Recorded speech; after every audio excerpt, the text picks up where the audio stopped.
Hey ladies, it is Lisa. I know it's been a long time, and I know I always say that, but I'm sure once I tell you guys what's been going on, you'll completely understand.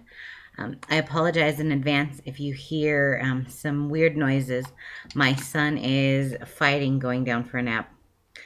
Um, so it's his nap time, though he needs it. So I'm keeping an eye on him. Um, Anyways, so this is going to be kind of a pregnancy update slash early labor update. Um, and I think the last time I talked to you guys, I was 27 weeks, and I'm 32 weeks today. So, over the Christmas holiday, me and my husband took a road trip with our son, as I told most of you guys, to California. And for the majority of the part, he did really well. Um, when we left, it was snowing pretty good here in northern Idaho, so we had to take it pretty slow. So, a 20-hour road trip actually turned into a 29-hour road trip. Also, we had to stop so much because of my bladder and because of the baby, and we took my wiener dog, that it was just crazy. So, but he did good. What we did is every time we had to stop for gas, we made sure we took him out of the car seat, let him walk around or crawl around in the car a little bit. Our front seat, passenger seat, folds all the way down, so he was able to stand up and play on it. And we took out some toys. And one of the best things that helped is we got a tablet for Christmas. And so we did a whole bunch of movies on there on our tablet. Ooh, I'm gonna sneeze. And so that kept him entertained. And then there was a couple apps, a painting app and a drum app. And we did end up splitting it into two. We were just going to try and drive all the way straight through, but we did end up getting a hotel at night. So that helped as well. Just not trying to power through it and take our time. And so, anyways, while I was in California visiting our family for Christmas, I started having some contractions. And at first, they were pretty mild, inconsistent, nothing to really worry about. I thought maybe it's just because we were so busy visiting family and whatnot. But about our third day from leaving, I looked at my husband and I said, "This baby is going to be coming soon, and you need to get prepared." So we started to get a list together while we were in California. We went to a couple baby stores that we don't have up here, and we got like her coming home outfit, a blanket, some socks, and just some last minute things that we really needed for her. And then we also got a lot of stuff for her from our family for Christmas. So that was really nice. And so on the drive home, I didn't drive at all. I made sure I kept my feet up. I was sitting in the back seat and had my feet on the front seat that reclines all the way. Um, and made sure that I walked, a little bit every time we stopped. So the day we got home was New Year's Eve. I took a nice relaxing bath. And I think that's where my mistake was. Because we had been staying at all these different people's homes and going so much, I kind of knew that the second I got home and my body relaxed, that the contractions and the labor was going to progress. What I didn't expect is it to progress so quickly. So we got home, we unpacked the car, we put my son to sleep. By this time, it was about 9 o'clock at night, and I decided to take, a warm bath and shave my legs and just kind of relax. And so I lit candles, turned on some soft music, and next thing I know, I'm in the bath, and my contractions are about every 5 to 10 minutes, and some of them were getting pretty intense. So I got out of the bath.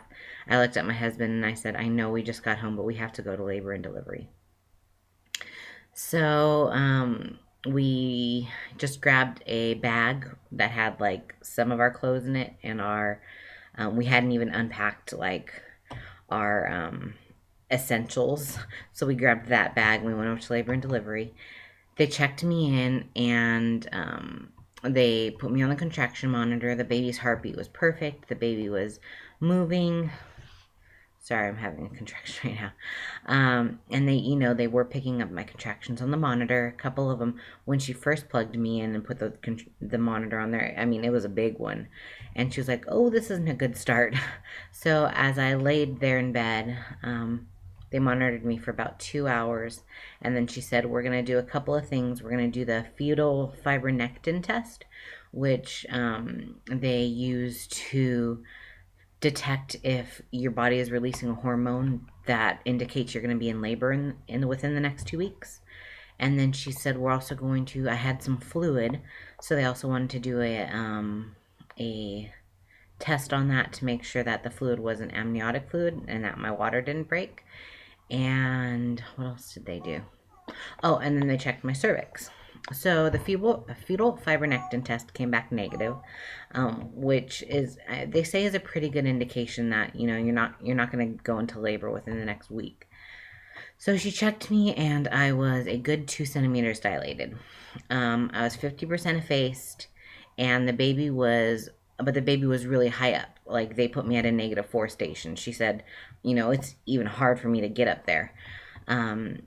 So I was expecting to be a little dilated, but not 2 centimeters, and I didn't expect to be thinning.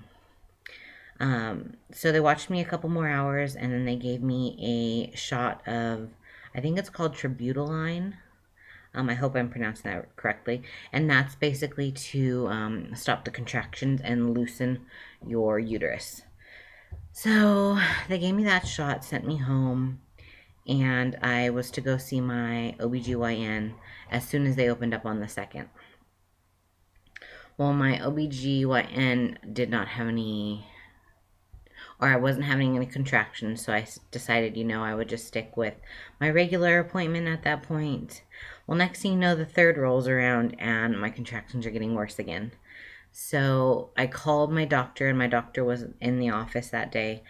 So I talked to his partner, and I said, that morning I had lost my mucus plug.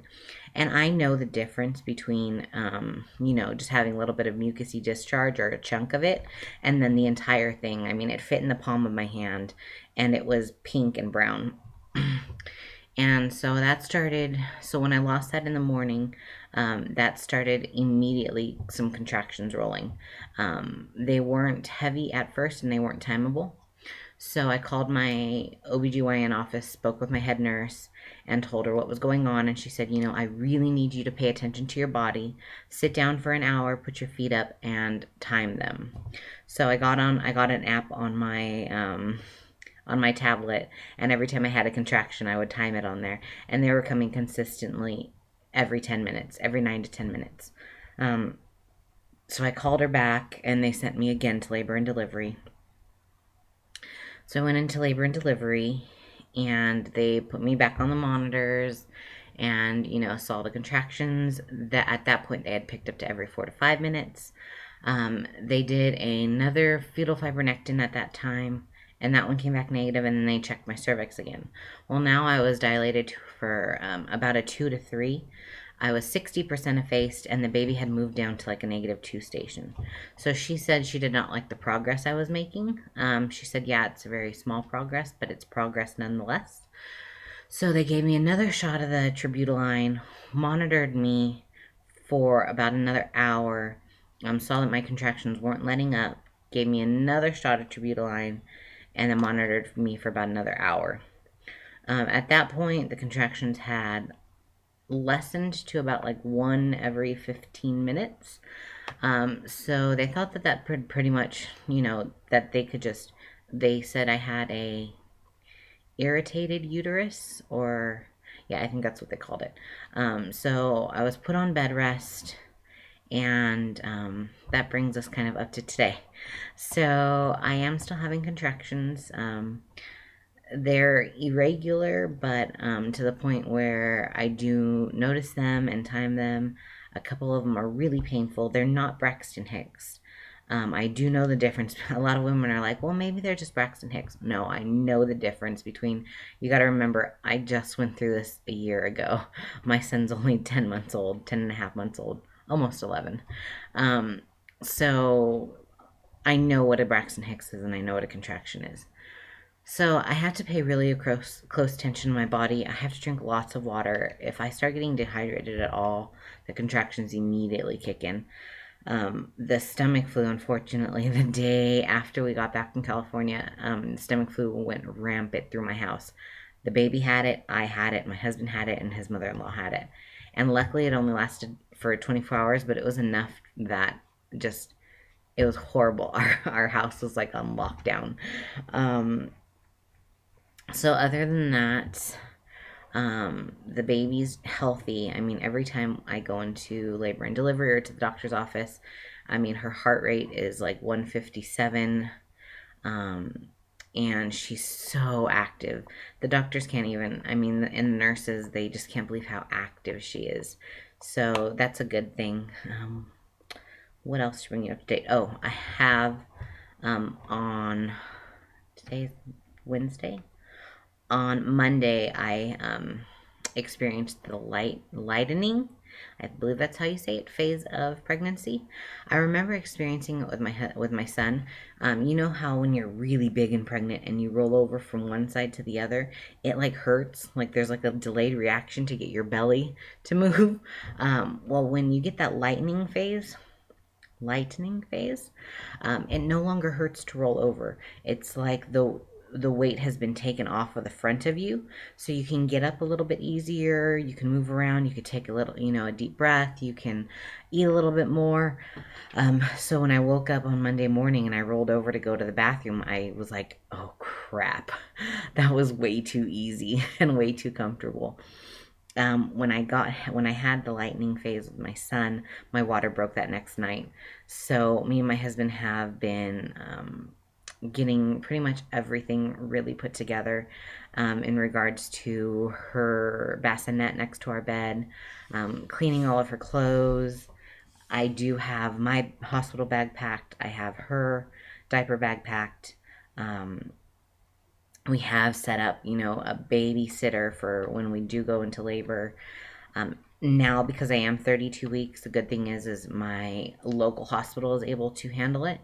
If my local hospital wasn't able to handle anything, any baby 31 weeks or premature, their NICU isn't like that grade. So that's a good thing is that we won't have to be like airlifted to the better hospital. So yeah, that's about it. I'm going to do another video showing you her hospital bag and just how little I've packed for her compared to my first son. And it's the same thing with my bag because I know I overpacked. I didn't use half the crap I brought to the hospital.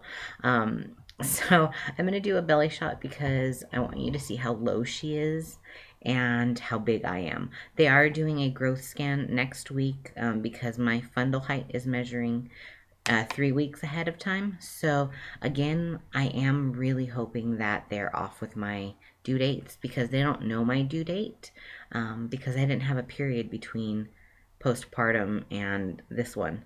So they just measured it based on the ultrasound. And I know that people say that that's the most accurate, but when your baby's the size of a sesame seed, or if he didn't have it angled correctly or anything like that, and the ultrasound machine that they're using isn't like the newest. So I'm just praying that she is farther along. So if I do end up going into labor, she'll be, that much more developed. So let me show you the 32-week belly.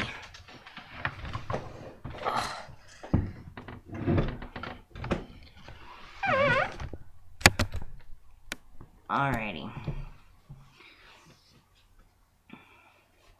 So here's my boobs, and she used to be super high, but now she has dropped really low. I no longer feel movement from her higher than this. Before it was like my boobs would almost be kicked. I mean, she was really high, and now she is super low, but I am just giant. I feel like I'm so much bigger with her than I was with my son. Just, she's straight out. So that is the belly. I mean, I haven't gotten much wider. And that's the belly. I mean, I'm just giant. when it comes to weight gain, I have gained a total of 32 pounds. So, pretty much sitting at weight gain what I was with my son, but I'm not too worried about it because I was able to drop his weight so quickly. And he only breastfed for 4 months. So, we'll see. All right, guys, I will keep you guys updated on how everything's going. Now that things are starting to calm down and we're home and unpacked and all that, and I'm pretty much on bed rest, it should be pretty easy for me to do weekly updates for you guys. The problem is I hate coming on and doing videos when I look like crap, and to get me looking like this is like an hour and a half for makeup and hair. So that, I mean, it's not hard for me to do videos, but I just hate looking like poop. I don't know why. Maybe it's just my vanity. All right, I'll talk to you guys later. Bye.